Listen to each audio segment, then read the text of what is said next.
Graça e paz, meus irmãos. Melhorou com o microfone, né? Estão me ouvindo bem? Sim.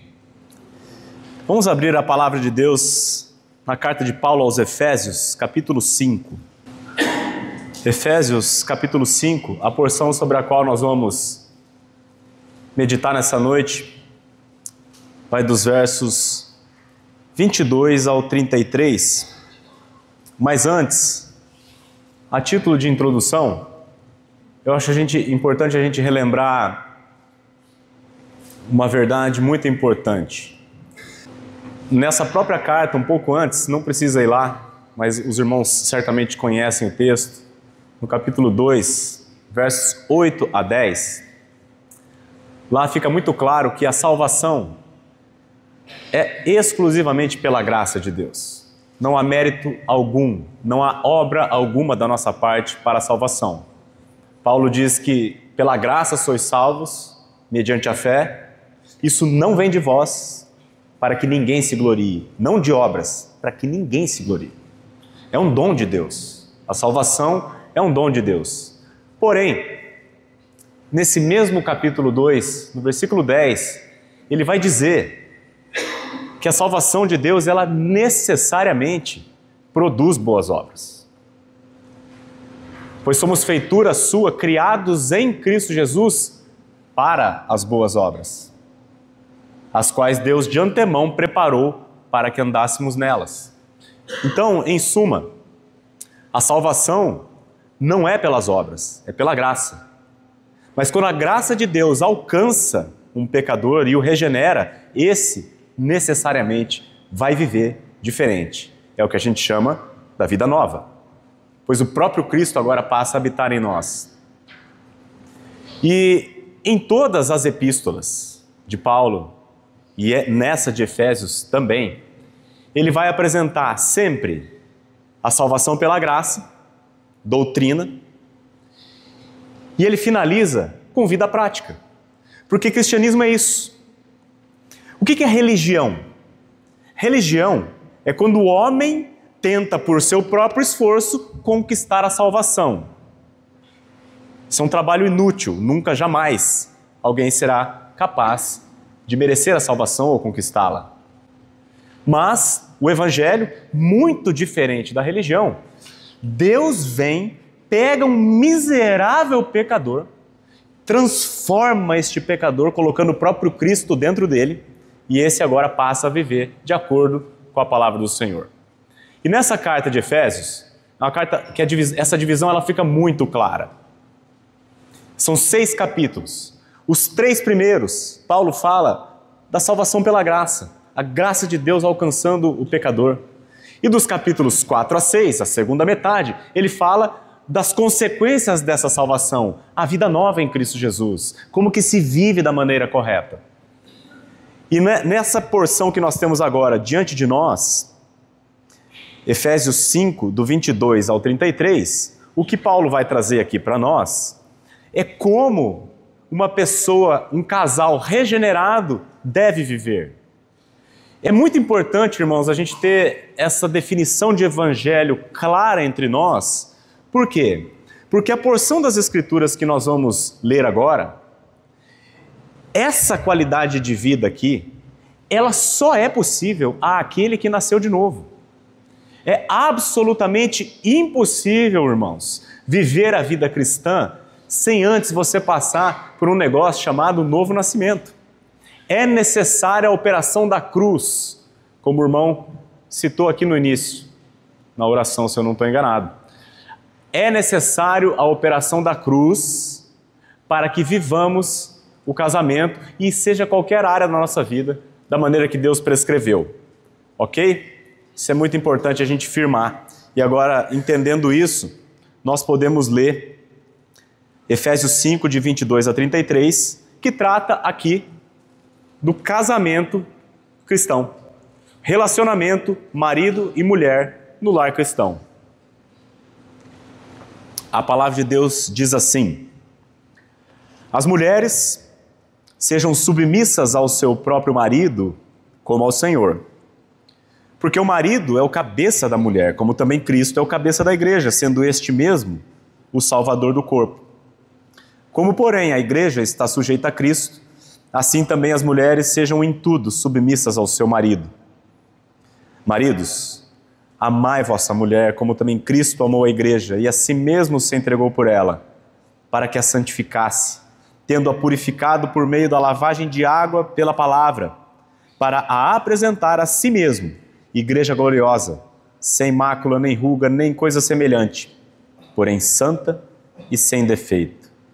Assim também os maridos devem amar a sua mulher como ao próprio corpo. Quem ama a esposa, a si mesmo se ama, porque ninguém jamais odiou a própria carne, antes a alimenta e dela cuida, como também Cristo o faz com a igreja, porque somos membros do seu corpo. Eis porque deixará o homem seu pai e sua mãe, e se unirá à sua mulher, e se tornarão os dois uma só carne. Grande é este mistério, mas eu me refiro a Cristo e à igreja. Não obstante, vós, cada um de per si, também ame a própria esposa como a si mesmo, e a esposa respeite ao marido. Vamos orar? Pai querido, nesse momento em que nós, como igreja, estamos reunidos em torno da Tua palavra, em torno da Tua prescrição para o casamento, pedimos que Tu venhas, pelo Teu poder, pela unção do Teu Santo Espírito, instruir a Tua igreja. Pai, nós declaramos aqui a nossa total dependência de Ti, para que possamos viver essa qualidade de vida descrita aqui na nossa frente. Que o Senhor Jesus Cristo em nós venha ser o nosso socorro e Ele mesmo venha manifestar a sua vida dentro dos nossos casamentos. Em nome de Jesus que nós oramos a Ti. Amém. Amém. Meus irmãos, essa sessão que começa no versículo 22 do capítulo 5, ela vai até o capítulo 6, versículo 9. E nessa sessão estão, da maneira mais clara possível, mais abrangente possível, está descrito na palavra como que devem ser os relacionamentos daquele que nasceu de novo. Nessa porção da nossa noite agora é o casamento, marido e mulher.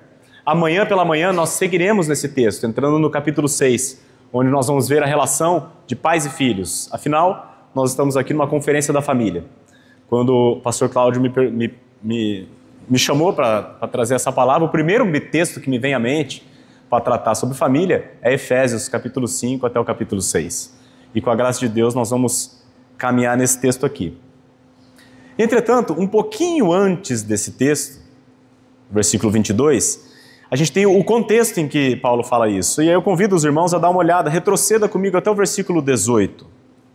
É importante nós entendermos esse contexto, porque ele é fundamental para o entendimento do texto. Versículo 18, Paulo diz assim: não vos embriagueis com vinho, no qual há dissolução, mas enchei-vos do Espírito. Qual que é o ponto dele aqui? Quando uma pessoa se embriaga com um vinho, o próprio vinho produz alteração nessa pessoa. Muda o andar da pessoa. Muda o falar da pessoa. Muda o olhar da pessoa, ou não muda? E o ponto dele é, da mesma maneira que o vinho produz alteração, assim também o Espírito produz. Por isso ele diz: não vos embriagueis com vinho, mas enchei-vos do Espírito. E como vive alguém cheio do Espírito? É o que ele vai dizer na sequência, verso 19. Falando entre vós com salmos, entoando e louvando de coração ao Senhor, com hinos e cânticos espirituais, dando sempre graças por tudo a nosso Deus e Pai, em nome do nosso Senhor Jesus Cristo. E aqui vem um versículo-chave, o versículo 21. Sujeitando-vos uns aos outros no temor de Cristo.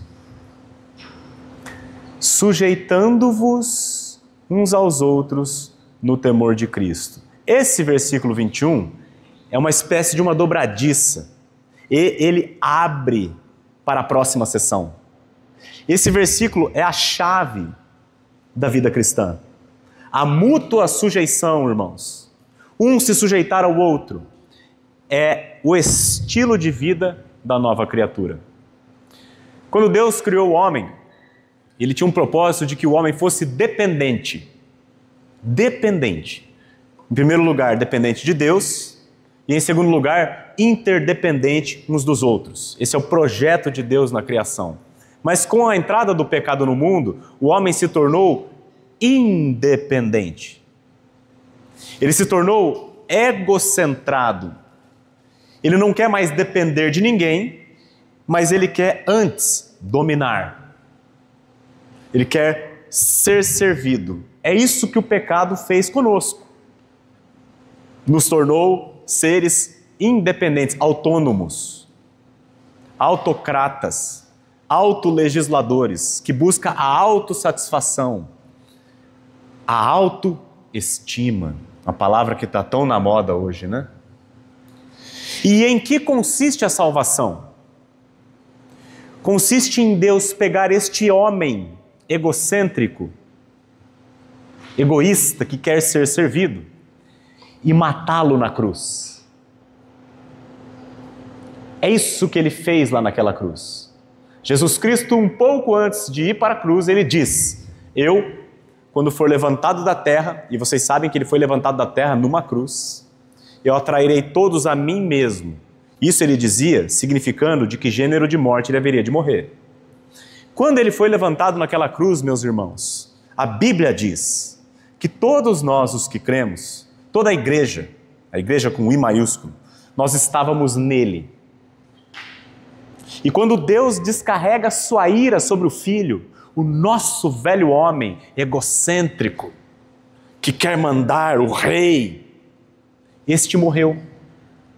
E ao terceiro dia, quando Jesus Cristo é ressuscitado pela glória do Pai, assim também todos nós, os que cremos, fomos ressuscitados com Ele em novidade de vida. Esse é o Evangelho. Mediante essa obra de Cristo em nossas vidas, a operação da cruz, e somente mediante essa obra, é possível nós vivermos o que está dizendo o versículo 21, sujeitando-nos uns aos outros, sendo sujeito ao outro, servindo o outro ao invés de querer ser servido. Nisso consiste a redenção, meus irmãos. Deus transformando o homem egocêntrico no modelo que ele queria, um homem outrocêntrico, não egocêntrico. E esse versículo 21, portanto, é chave para nós entendermos toda a sessão que começa agora no casamento. Volto a dizer, para se viver a vida cristã, é necessário ter sido feito um com Cristo. É necessário ter nascido de novo. Caso contrário, vai ser um esforço gigantesco e completamente impossível de atingir. E agora Paulo então abre a seção dos relacionamentos humanos, tratando do casamento, é o nosso texto, e ele começa com a mulher. Ele vai dizer dos versículos 22 ao 25, como é que a mulher vai viver dessa maneira, sujeitando-se. E ele diz assim, verso 22, vamos ler juntos? As mulheres sejam submissas ao seu próprio marido, como ao Senhor. Já mencionei em alguma das pregações anteriores que esse versículo aqui, o simples fato de eu estar lendo aqui tranquilamente para vocês é motivo de muita gratidão a Deus. Porque essa palavra, dificilmente ela é acolhida nos círculos por aí, inclusive na igreja. Eu já participei de uma cerimônia de casamento como convidado, e a pessoa que estava celebrando o casamento leu esse texto de Efésios, afinal de contas é o texto mais completo sobre o casamento que tem na Bíblia. Ele leu esse versículo e em seguida ele despregou o que a palavra está dizendo e fez uma piada sobre o versículo. O sacerdote. Então é muito sério o tempo que nós estamos vivendo. Paulo diz para o Timóteo, olha Timóteo, prega a palavra. insta. Quer seja oportuno, quer não. Sabe por quê, Timóteo? Porque haverá um tempo, e esse tempo já chegou, em que as pessoas não suportarão a sã doutrina. Antes, cercar-se-ão de mestres segundo as suas próprias cobiças, como sentindo coceira nos ouvidos, e entregar-se-ão às fábulas. É isso que a palavra diz, e é isso que está acontecendo hoje. As pessoas rejeitam a sã doutrina. Nós estamos num tempo em que as pessoas não suportam essa palavra, mulheres sejam submissas ao seu próprio marido. Por quê? A gente já tratou de manhã, por causa de um negócio chamado feminismo. Uma estratégia de Satanás. Nós precisamos entender, irmãos, o que é a submissão do ponto de vista bíblico. Precisamos relembrar, os irmãos já sabem, mas é bom a gente sempre relembrar. Em primeiro lugar, não significa inferioridade da mulher, em hipótese alguma. Ambos têm a mesma dignidade diante de Deus. Ambos foram criados à sua imagem e semelhança. Ambos são herdeiros da mesma graça de vida. Então, submissão bíblica não significa inferioridade. Também não significa que a mulher não tem voz. Muito pelo contrário. A gente viu hoje pela manhã que Deus intencionalmente nos fez de maneiras diferentes, homem e mulher, com aptidões distintas, com diferentes perspectivas. E a mulher é chamada na Bíblia a nossa auxiliadora. De modo que, para mim, irmãos, é fundamental ouvir o que a minha esposa tem a dizer antes de eu tomar qualquer decisão. Porque ela muitas vezes enxerga coisas que eu não estou vendo. Falando do ponto de vista estritamente físico, tá, irmãos? Eu não sei os homens aqui, mas eu quando vou procurar alguma coisa, na geladeira ou no armário, eu abro aqui, o negócio está aqui, eu não estou vendo, irmãos. A minha esposa está lá no quarto, ela gritou na segunda prateleira, do lado direito, do lado de uma meia. Está lá o negócio. Irmãos, nós dependemos da nossa esposa. Elas enxergam coisas que nós não vemos. E nós vemos coisas que elas não veem. Então, irmãos e irmãs, a submissão bíblica não significa em hipótese alguma que a mulher não tem voz. Nós dependemos da nossa mulher para tomar sábias decisões. Elas têm voz e muito importante. E também, irmãos, tem que ficar claro que a submissão bíblica não é uma questão de gênero, mas é uma questão de papel, porque o texto está dizendo, as mulheres sejam submissas ao seu próprio marido. Não está dizendo assim, as mulheres sejam submissas aos homens. Não se trata de gênero, como querem que a gente acredite. Trata-se de papéis. Simples assim. Não é ao sexo, mas à função. E é interessante que o texto diz, as mulheres sejam submissas ao seu próprio marido. E é interessante, irmãos e irmãs, porque somente no casamento cristão, no bom sentido da palavra, a mulher, ela é proprietária do marido. Ela é dona do marido, no bom sentido da palavra, viu, irmãos? Não pervertam a palavra, viu? Porque o homem cristão, ele escolhe se entregar para uma única mulher e ser dela. Então Paulo fala, as mulheres sejam submissas ao seu próprio marido. Submissão bíblica, a definição que eu gosto, é estar numa missão junto com o marido sob a sua liderança. Essa é a definição bíblica de submissão. Estar junto com o seu marido numa mesma missão, e a gente falou dessa missão hoje de manhã, espalhar a glória de Deus pela terra. É estar numa mesma missão junto com o seu marido, debaixo da sua liderança, que foi colocada por Deus. Essa é a definição simples de submissão bíblica. E está dizendo ali, as mulheres sejam submissas ao próprio marido, como ao Senhor. Como ao Senhor. O que isso quer dizer? Irmãos e irmãs, a submissão, ela não é um sentimento. Ela é uma ação. É um ato de fé. Você não vai acordar amanhã, nossa, estou me sentindo tão submissa hoje. Isso não vai acontecer. A submissão bíblica trata-se de discernimento espiritual. A natureza terrena deseja governar e controlar. Mas a mulher que foi regenerada tem o Espírito do próprio Cristo habitando nela. E essa mulher agora, tendo Cristo e amando a lei do Senhor, porque todo aquele que foi regenerado ama a sua lei, ela entende, ela discerne espiritualmente que a vontade de Deus é que a mulher se sujeite ao seu marido. E essa mulher, pelo Espírito, ela subjuga a sua carne e se submete ao seu marido, como ao Senhor. Entendem? Não é um sentimento, é uma ação. Mais uma vez, para viver a vida cristã é preciso, antes de mais nada, ter Cristo unido ao seu coração. Ser feito uma nova criatura. E aqui, irmãs, falando mais assim, uma parte mais prática, né, de como é que uma mulher pode demonstrar sujeição à liderança do marido, é não gritando com ele. Não dando bronca nele. Irmãs, esses dias eu estava num evento da escola nossa escola tem nossa igreja tem uma escola, né? A gente faz parte da diretoria da escola, a gente constitui uma escola, estava tendo um evento da escola, e por 2 ocasiões eu vi assim, a esposa, crente, falando com o marido na frente de todos, de uma maneira tão inadequada, dando bronca no marido, sabe? Corrigindo o marido na frente de todos, falando grosso com ele. Isso é muito feio, irmãs. Isso o homem também, em hipótese alguma, deve fazer com a mulher.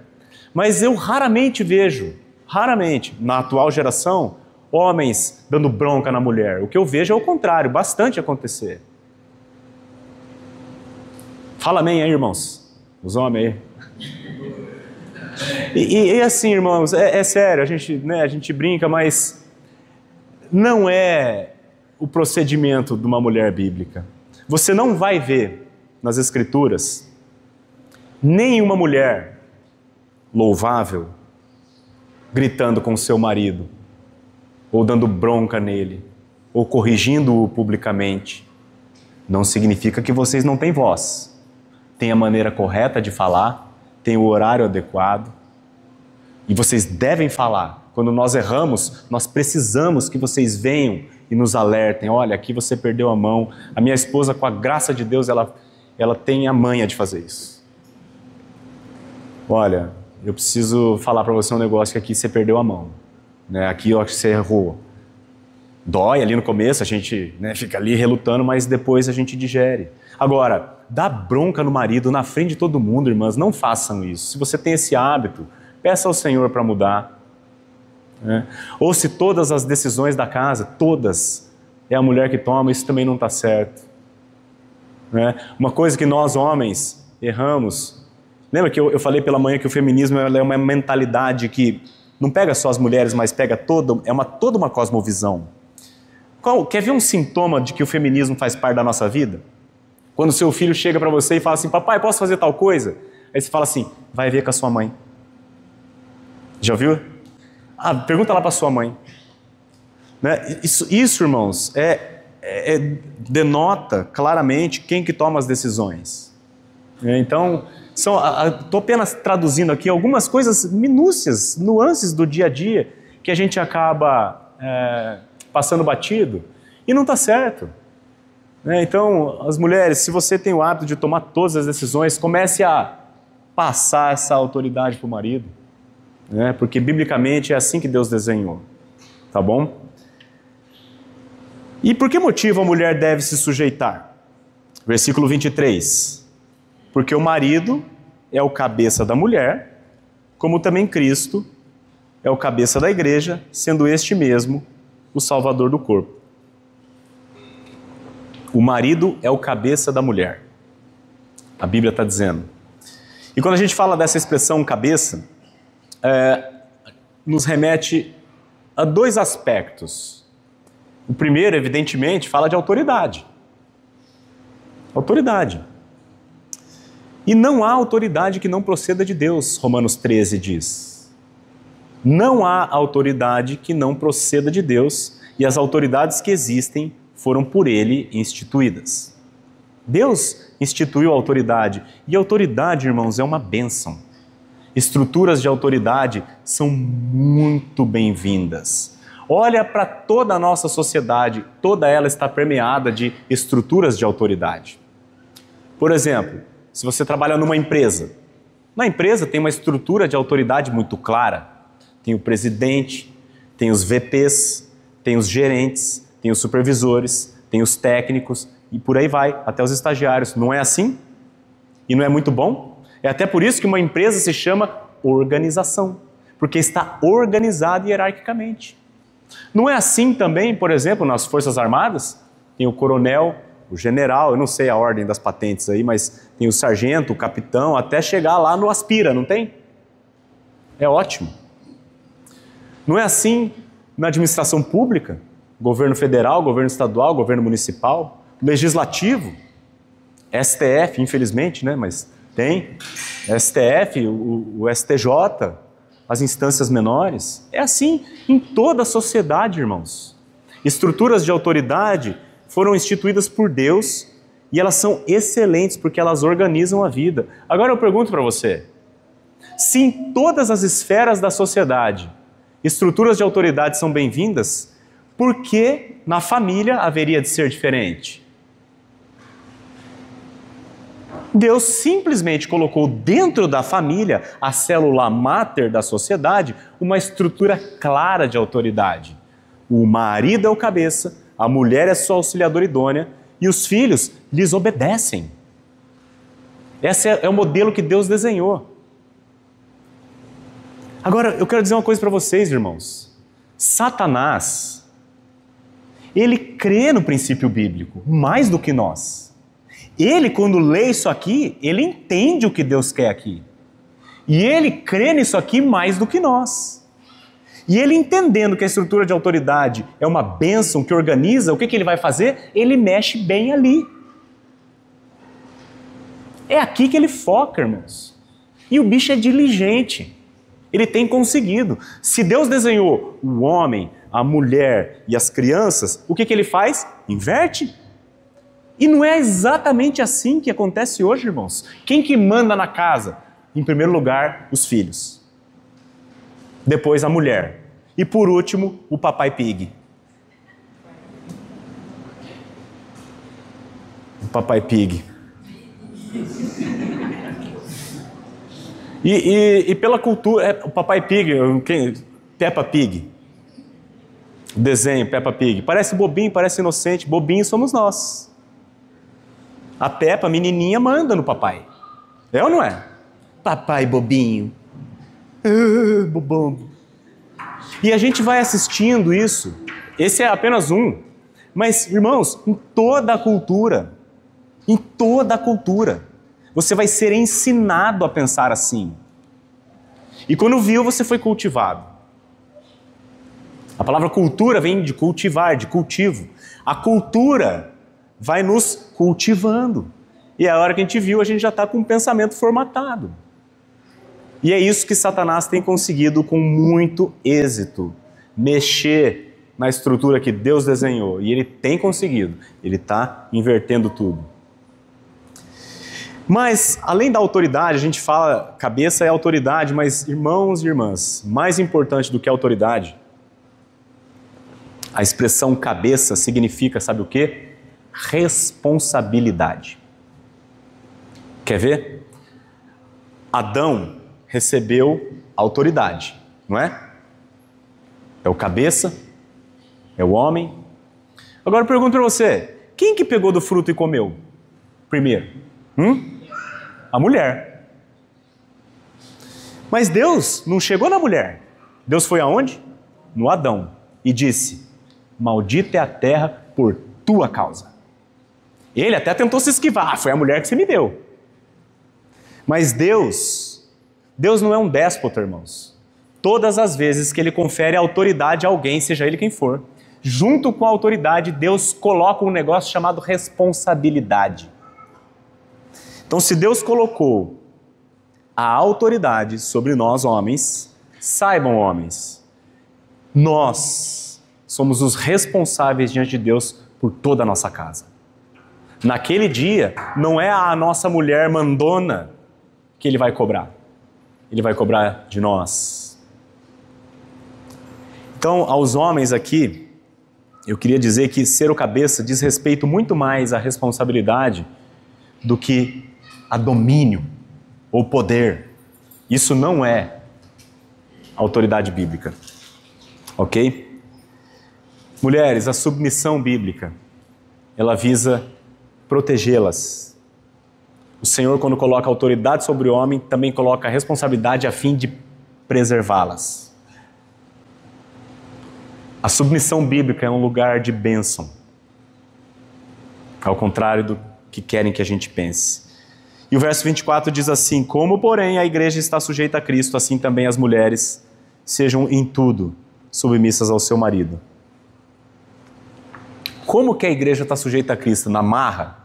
Não. A igreja está sujeita a Cristo voluntariamente, constrangida pelo amor. E isso desse texto a gente depreende o seguinte: não é o marido que exige a submissão da mulher. Você tem que se submeter, a Bíblia está dizendo. Não. É a mulher cheia do Espírito. A mulher cheia do Espírito que oferece a submissão de maneira voluntária. Não se trata de uma obediência servil, mas de uma sujeição espiritual e voluntária. As mulheres sejam em tudo submissas. Essa é a abrangência da submissão. Em tudo. Em todas as áreas da vida. Independentemente da condição do marido, viu? Independentemente da condição do marido. As mulheres devem se sujeitar ao marido, ainda que ele seja menos inteligente. E tem muito. A mulher deve se sujeitar ao marido, ainda que ele ganhe menos. A mulher deve se sujeitar ao marido, ainda que ele seja marcha lenta. E digo mais, eu não, a palavra. A mulher deve se sujeitar ao marido, ainda que ele seja um incrédulo. Isso está escrito em 1 de Pedro 3, 1 e 2. Não precisa abrir, eu só vou ler para vocês. Mulheres, sede vós igualmente submissas ao vosso próprio marido. Para quê? Tem uma finalidade.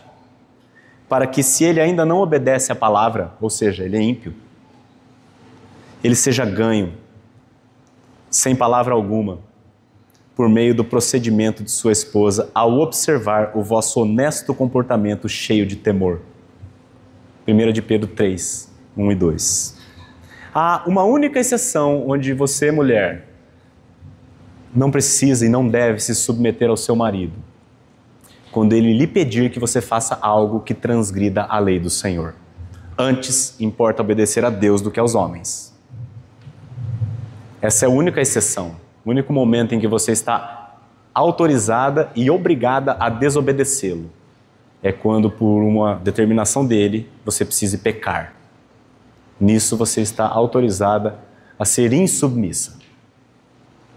E diante disso, irmãos e irmãs, agora eu queria falar com as jovens que não se casaram ainda. Escolha muito bem o seu marido. Não cometa a insensatez de casar em julgo desigual. Escolha bem o seu marido. E se porventura há aqui alguma mulher casada com ímpio, eu sei que é difícil. Mas eu digo para você, mulher, se tem alguma aqui nessa situação, se tem alguma que nos ouve em casa, eu já vi um marido ímpio sendo ganho pelo procedimento piedoso da sua mulher. Não tente ganhar o seu marido do seu jeito. Tem que ser do jeito do Senhor. Tá bom? Então essa é a parte da sujeição da mulher, 22 a 25, que nós acabamos de passar. Agora chegou a nossa vez, varões. Os versos 25 em diante, Paulo vai tratar agora da sujeição do marido. Ué, mas o marido não é autoridade? Ele não é o cabeça? Sim, mas ele também se sujeita. Como? Maridos, amai vossa mulher, como também Cristo amou a igreja e a si mesmo se entregou por ela. É muito importante aqui a gente entender em que contexto Paulo escreveu isso aqui. Por volta do ano 50, 60, onde Israel estava dominado pelo Império Romano, mas culturalmente tinha também os gregos. Então era uma cultura tripla em que Paulo estava imerso aqui. A cultura judaica, ele era judeu, a cultura grega e a cultura romana. Eu vou dizer para os irmãos um pouquinho de cada uma dessas culturas no que diz respeito à mulher. Na cultura judaica, os homens podiam se divorciar por qualquer motivo. Qualquer motivo. A mulher queimou arroz, não gostei, vai embora. Não é brincadeira. Os judeus faziam isso. Eles podiam se divorciar por qualquer motivo. Na cultura romana, meus irmãos, o homem, ele podia matar a sua mulher adúltera sem julgamento algum. Se ele descobrisse, por exemplo, a mulher adulterando, ele tinha o direito romano de matá-la. Sem julgamento, ele pode sim matar. Ele tinha esse direito. Ao passo que, se o contrário acontecesse, se a mulher descobrisse que o seu marido estava adulterando, isso é lei romana, irmãos. Está na lei deles. Estava na lei. Se a mulher descobrisse o homem em adultério, ela era proibida de falar, para não constrangê-lo. Essa era a cultura romana. E a cultura grega? Os gregos, eles tinham prostitutas cultuais para o prazer. Eles tinham concubinas para o sexo diário. E eles tinham as suas esposas para a procriação. Em todas as culturas, irmãos, nos judeus, nos gregos e nos romanos, em todas as culturas que Paulo estava inserido, em todas elas, a mulher era nada. Considerada nada. E nesse contexto, nessa cultura, nesse ambiente, Paulo diz: maridos, amai a vossa esposa, como Cristo amou a igreja e a si mesmo se entregou por ela. Nessa mesma cultura ele está dizendo assim: você deve morrer pela sua mulher. Somente um ignorante consideraria esse texto de Efésios um texto machista. Somente os ignorantes. O que Paulo estava fazendo aqui, na verdade, irmãos, era resgatando. Ele estava resgatando a dignidade da mulher. Ele não, o Senhor. Jesus Cristo é o único que se preocupa com a dignidade da mulher. Ele é o único, porque Ele criou você, mulher. Ele amou você, e muito mais do que isso, Ele morreu por você. Se tem alguém aqui preocupado com a dignidade da mulher, esse alguém é o nosso Senhor Jesus Cristo e mais ninguém. Portanto, só um ignorante vai chamar esse texto de Efésios de um texto machista. Aliás, eu diria que os contemporâneos de Paulo iriam chamar Paulo de machista, feminista. Ô Paulo, como assim, cara? Mulher para nós é nada. Agora você está dizendo que tu tem que morrer por ela, você é feminista. Olha que loucura.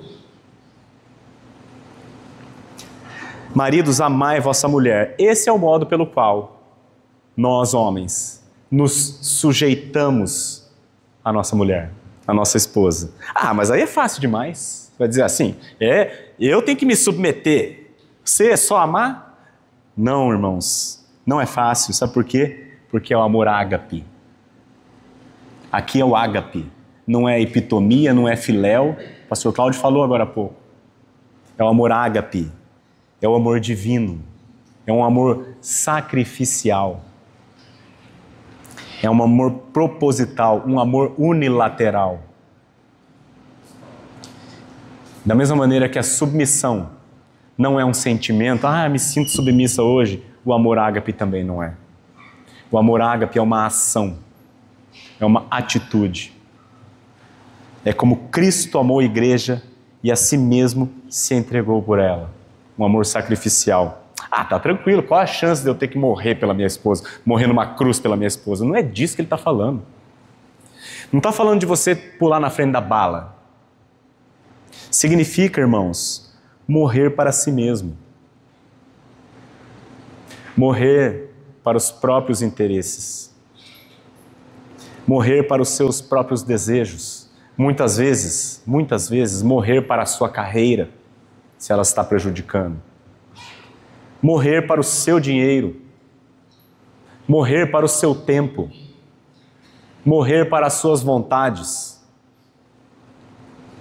A gente vê hoje, principalmente jovens recém-casados, tantos jovens casados vivendo como se solteiro fossem.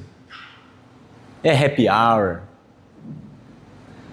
é academia 3 vezes por semana, futebol segunda, quarta e sexta. É videogame, irmãos. Essas coisas não são pecado, desde que elas não sejam feitas em detrimento daquilo que é prioritário. Maridos, amai a vossa mulher como também Cristo amou a igreja e a si mesmo se entregou por ela. E com que objetivo Cristo se entregou pela igreja? Verso 26 e 27. Para que a santificasse, tendo-a purificado por meio da lavagem de água pela palavra, para a apresentar a si mesmo igreja gloriosa, sem mácula, nem ruga, nem coisa semelhante, porém santa e sem defeito. Sabe com que objetivo Cristo se entregou pela igreja? Para que a santificasse. Para a apresentar a si mesmo igreja gloriosa. E aqui é uma aplicação para nós homens. Se a tua esposa não te é agradável, é o teu papel torná-la como tal. Qual é a condição da igreja? Qual era a condição da igreja quando Cristo se entregou por ela? Nossa, a igreja estava top. Ele olhou lá de cima e falou assim, nossa, que povo maravilhoso, que povo santo, vou morrer por eles. Não, irmãos. A Bíblia diz que ele morreu por nós, sendo nós ainda pecadores. E a Bíblia diz que nós o amamos porque ele nos amou primeiro. Assim sendo, não espere a sua esposa ser top para você então amá-la. Ame-a. Ágape. Intencionalmente. Assim Cristo fez para que a santificasse. Não foi a ação dele que nos santificou e que nos fez amá-lo? Assim também nós, maridos, devemos ter esse foco. Qual que é o papel do marido, irmãos? É santificar a esposa por meio da palavra, para apresentá-la a Deus e a si mesmo como uma esposa gloriosa. É o nosso papel fazer isso, santificar a nossa esposa. E nós temos uma dificuldade nisso, irmãos. Eu não sei vocês, mas eu tenho muita dificuldade de confrontar. E confrontar é um ato de amor. A mesa, o pastor César falou hoje pela manhã, o primeiro móvel que o casalzinho quer comprar é a cama, mas o mais importante é a mesa. É na mesa onde nós vamos sentar e conversar. Muitas vezes a esposa está vivendo de alguma maneira que não nos agrada, mas nós, homens, deixa isso aí, passa. Não, é papel nosso santificá-la. É papel nosso instruí-la na palavra, para que ela cresça no Senhor, para que ela cresça em santidade. E aí sim, ela ser apresentada a Deus e a nós como uma esposa sem rúcula. É papel nosso santificar a nossa esposa. Responsabilidade nossa. Deus irá cobrar isso de nós. Nós somos chamados a fazer isso. E aí por isso que eu gosto muito da frase do Mário Rocha, já citei aqui, o irmão Mário Rocha dando para nós o curso de casais. Ele disse para os homens lá, olha, o teu trabalho, o teu verdadeiro trabalho, começa às 18. E a hora que você chega na sua casa, ali começa o teu trabalho. Santificar a nossa esposa, amando e vivendo e ensinando a palavra, orando pelos nossos, entregando a vida pela esposa. E nisso, boa parte dos homens tem sido negligentes. Os homens trazem o dinheiro e acham que isso é cumprir o seu papel. Não. O nosso papel principal é o foco no eterno, irmãos. Naquilo que é espiritual. Essa é a nossa verdadeira atribuição. E aí, do verso 28 e 29, ele usa, até o 30, na verdade, ele usa uma figura do corpo. Olha só o que ele diz. Assim também os maridos devem amar a sua mulher como ao próprio corpo. Quem ama a esposa, a si mesmo se ama.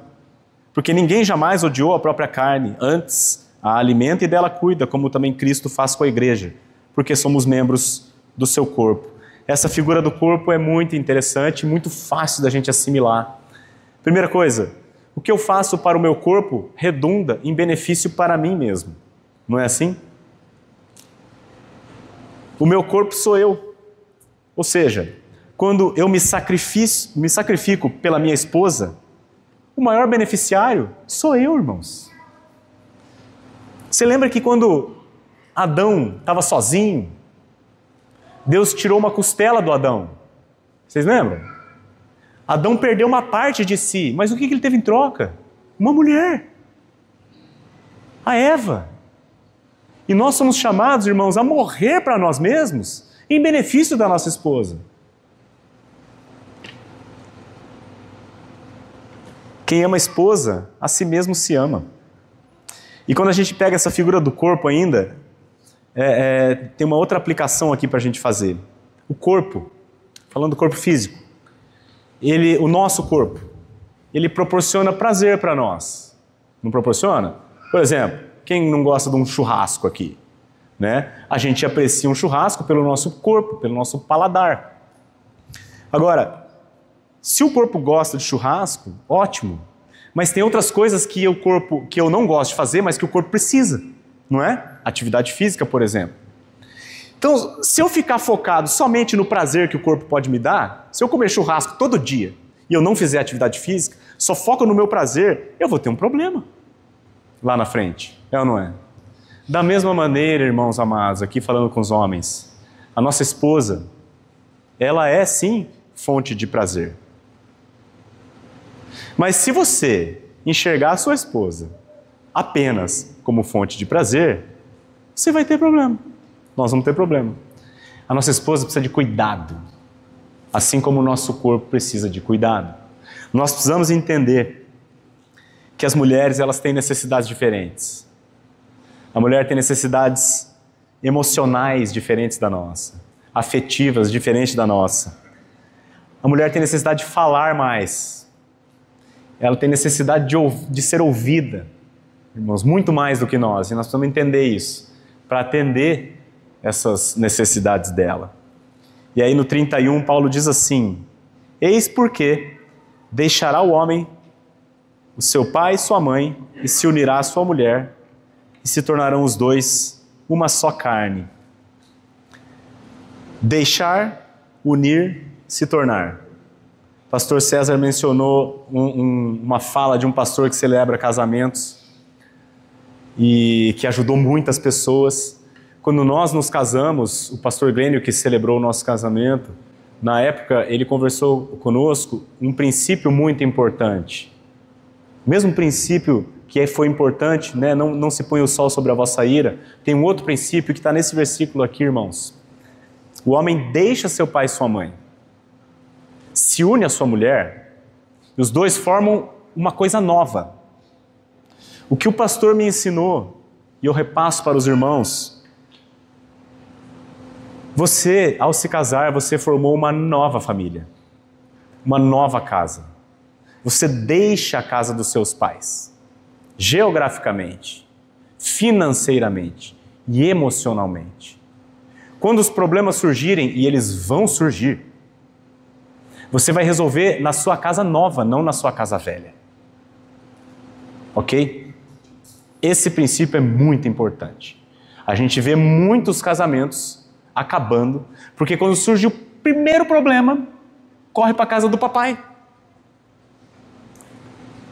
E aí, irmãos, o pai e a mãe vai ter sempre um ponto de vista enviesado. Sempre você vai inclinar mais para o teu filhinho do coração. Os problemas se resolvem na nova casa.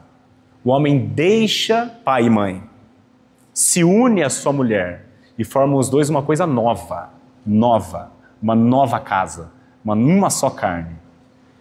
É ali que tem que ser tratados os problemas, no novo lar, ok, irmãos?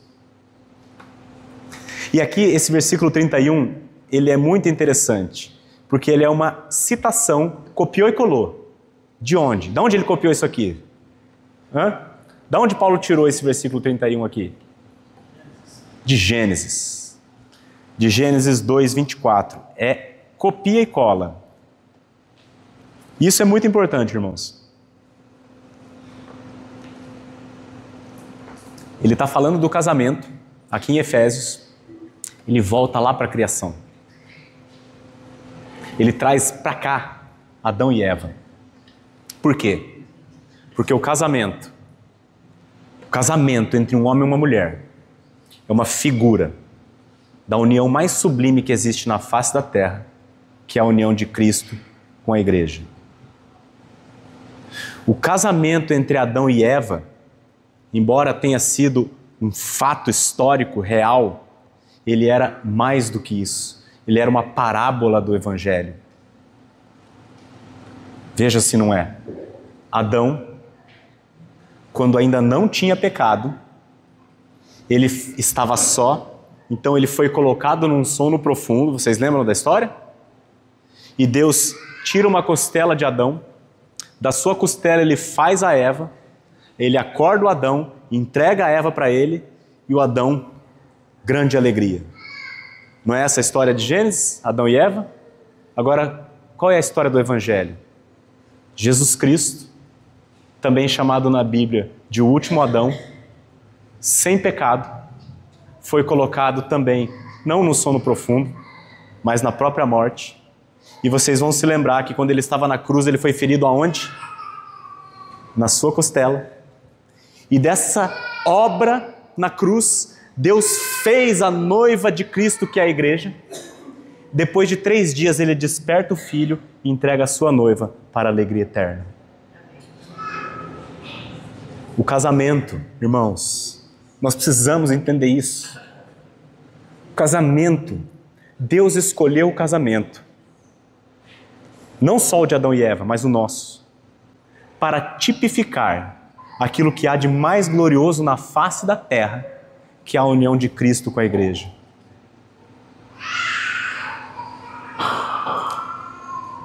Verso 32, grande é este mistério, mas eu me refiro a Cristo e a igreja.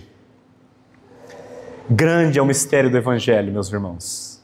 O filho deixou a casa do pai, amou a sua noiva intencionalmente, entregou a sua vida de forma sacrificial para unir-se eternamente a ela. Grande é o mistério do Evangelho. O casamento é uma parábola do Evangelho e isso traz 2 implicações opostas entre si. Se Deus escolheu o casamento para ser uma parábola do Evangelho, não tenha dúvida, o casamento é desenhado por Deus para ser o ambiente mais prazeroso da face da terra. Essa é a primeira implicação. Agora tem uma outra implicação. Se Deus escolheu o casamento para tipificar a relação de Cristo e a igreja, tenha certeza, Satanás se levanta contra o casamento. Ele vai se levantar. Tanto é, irmãos, que depois que termina essa sessão aqui, logo no capítulo 6, Paulo vai tratar do quê? Batalha espiritual. Se nós vivermos o casamento do nosso jeito, irmãos, é deserto, árido. Agora, se nós vivermos o casamento do jeito que o Senhor desenhou para ser, com a graça dele, com Cristo em nós, é paraíso na terra. Essa é a promessa para o casamento. E aí Paulo fecha no versículo 33 com uma aplicação muito simples. Não obstante, vós, cada um de per si, também ame a própria esposa como a si mesmo, e a esposa respeite ao marido. Qual é o papel do marido? Amar a esposa sacrificialmente, entregar-se por ela. Qual é o papel da esposa? Respeitar o marido. Respeitar a sua autoridade, submeter-se a ele. Essa qualidade de vida, meus irmãos e minhas irmãs, só é possível àquele que nasceu de novo. A mulher não tem natureza para ser submissa. Não tem. Mas aquela mulher que foi regenerada, ela tem Cristo vivendo nela. E Cristo foi absolutamente submisso ao Pai. Eu não vim para fazer a minha vontade, lembra ele falando? Eu não vim para fazer a minha vontade, mas a vontade daquele que me enviou. O homem não tem natureza para se entregar pela esposa. Mas aquele que se entregou por pecadores miseráveis habita em todo homem que crê. Ele em nós, irmãos, Ele em nós é que nos torna aptos a viver o casamento segundo a sua prescrição. Se porventura há alguém aqui que tenha passado pelo divórcio, eu também tenho uma breve palavra para você. É triste, eu sei, mas se porventura você passou por isso, não odeie o seu ex-cônjuge. Livre-se da amargura. Com o perdão que você recebeu de Cristo, perdoe também. Faça um autoexame, reconheça os seus próprios erros. Receba o perdão de Cristo e perdoe os erros do seu ex. Amadureça com os tropeços do passado e siga a vida. Paulo diz assim: esquecendo-me das coisas que para trás ficam e avançando para as que diante de mim estão, eu prossigo para o alvo da soberana vocação de Deus em Cristo Jesus. Ok? E eu concluo dizendo o seguinte: irmãos, qual que é o grande propósito de Deus para nós com o casamento? O grande propósito de Deus para nós com o casamento não é a nossa alegria. Embora o casamento traga muita alegria, como eu disse. O grande propósito de Deus para nós, por meio do casamento, também não é mostrar Cristo e a igreja, embora o casamento mostre. Sabe qual é o grande propósito de Deus para nós, por meio do casamento? Formar Cristo em nós. Por quê? Porque o casamento, irmãos, é viver para o outro, como Cristo viveu. E quando Deus nos une para sempre com outro pecador, redimido, é claro, mas pecador, nós vamos conviver com o pecado mútuo. Eu peco contra minha esposa todos os dias, irmãos. E minha esposa também peca. Menos que eu, mas peca. E é nesse convívio, irmãos, que Deus vai produzindo em nós a vida de Cristo, ensinando-nos a perdoar, ensinando-nos a crescer, a nos entregar, a abrir mão, a sofrer o dano. Não foi isso tudo que Jesus fez aqui, irmãos? Ele não veio para ser servido, mas para servir. E o casamento é um ambiente de servir. Então, irmãos, o casamento é, sem sombra de dúvidas, o principal ambiente, a principal ferramenta de Deus para forjar o caráter de Cristo em nós. Eu não tenho dúvida disso. E em segundo lugar, certamente, é a paternidade. Se tem um lugar que você precisa de Cristo, é na paternidade, não é, irmãos? Então, se o casamento é ferramenta do Senhor para a santificação, desistir do casamento é desistir da santificação. Casamento não é fácil, não é fácil. Mas em Cristo nós podemos e devemos ser otimistas. Não há casamento ruim, não há casamento ruim que o Senhor não possa restaurar. Eis que faço novas todas as coisas, diz o Senhor. Se nós pedimos segundo a sua vontade, Ele nos ouve. E irmãos, o casamento é vontade dEle. Passe a orar pelo seu casamento. Todos os dias.